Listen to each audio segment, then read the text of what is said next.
প্রথমে ক্ষমা চেয়ে নিচ্ছি, কারণ নয়েজের কারণে আমাদের এখানে কীর্তন হচ্ছে, তাই একটু নয়েজ হবে, অনুগ্রহ করে ক্ষমা দৃষ্টিতে দেখবেন। দুনিয়াতে যারা আমাদের শত্রু তাদের প্রথমে খুঁজে বের করা উচিত, তারপর তাদের অনুসরণ করা উচিত এবং সবশেষে তাদের পরাজিত করা উচিত। ধর্মীয় স্বাধীনতা মানে এই নয় যে আপনি অন্যদের নিজের অবস্থার বিচারে তাদের বাঁচার জন্য বাধ্য করবেন। কখনোই নিজের সাফল্যের কথা নিজে ব্যাখ্যা করবেন না। যদি আপনি সঠিক পথ অনুসরণ করেন, চলতে থাকেন এবং সেই পথেই সর্বদা অনুসরণ করে চলতে প্রস্তুত থাকেন, তাহলে আপনি শেষে নিশ্চয়ই সফল হবেন। তাদের প্রতি ঈর্ষা করা ঠিক না, আবার উপহাস করাও ঠিক না। তারা তাদের কক্ষপথে আর তুমি তোমার কক্ষপথে আছো। নিরাশ হইও না, তাতে আয়ু কমে যায়। সে সবার বন্ধু, সে আসলে কারোই বন্ধু না। কাজের মধ্যে আত্মতৃপ্তি, কাজের মধ্যে পরিপূর্ণতা আনে।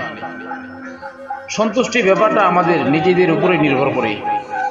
শিক্ষার শেখর তেতো, কিন্তু ফল মধুর। কাজের আনন্দ থাকে, তা নিখুঁত হয়।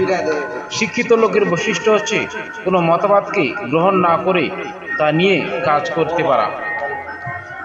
গোলাপ গাছে কাঁটা থাকে বলে আমরা অভিযোগ করতেই পারি, কিংবা কাঁটাওয়ালা গাছে গোলাপ জন্মে, এটা ভেবেও আনন্দিত হতে পারি। সফল মিথ্যাবাদী হওয়ার মতো যথেষ্ট স্মৃতিশক্তি কারো নেই। কোনো ব্যক্তি কী কারণে রেগে যাচ্ছে তা দেখে তার চরিত্র সম্পর্কে জানা যায়।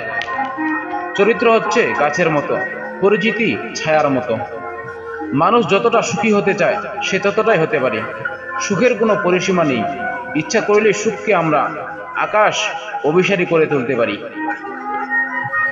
যারা অপেক্ষা করে তারাই পায়, আর তারাই হারায় যারা তাড়াহুড়া করে। তুমি সব সময় কিছু লোককে বোকা বানাতে পারো, কিছু সময় সব লোককে বোকা বানাতে পারো, কিন্তু সব সময় সব লোককে বোকা বানাতে পারবে না। যার মা আছে সে কখনো গরিব নয়।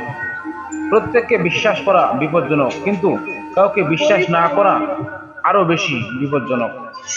নীরবতা এক ধরনের যুক্তি, যা গভীর তথ্য বহন করে। বিপ্লব তো আর গাছে ধরা আপেল নয় যে পাকলে পড়বে। বিপ্লব অর্জন করতে হয়। নতজানু হয়ে সারা জীবন বাঁচার চেয়ে আমি এখনই মৃত্যুর জন্য প্রস্তুত। চূড়ান্ত বিজয় অর্জিত হওয়া পর্যন্ত লড়াই করো সব সময়। যখন তুমি অন্যায় অবিচারের বিরুদ্ধে জ্বলে ওঠো, তখনই তুমি আমার একজন সহযোদ্ধা। সবাই প্রত্যেক দিন চুলে চিরুনি চালায় যাতে চুল সুন্দর পরিপাটি থাকে। কেউ কোনোদিন হৃদয় সুন্দর করার জন্য চেষ্টা করে না। সর্বোপরি একজন বিপ্লবীকে সবসময় দৃঢ়ভাবে বিশ্বের যে কোনো প্রান্তে সংগঠিত যে কোনো অন্যায় অবিচারের বিরুদ্ধে রুখে দাঁড়াতে হবে।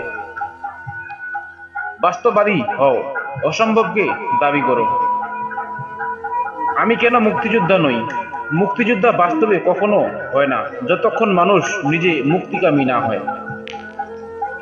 যখন তুমি অন্যায় অবিচারের বিরুদ্ধে জ্বলে ওঠো, তখনই তুমি আমার একজন সহযোদ্ধা।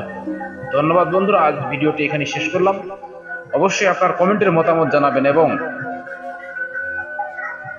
কি ধরনের ভিডিও পেতে চান অবশ্যই জানাবেন, কারণ আপনাদের একটি কমেন্ট আমাদের পরবর্তী ভিডিও বানাতে উৎসাহিত যোগায়। ধন্যবাদ সবাইকে।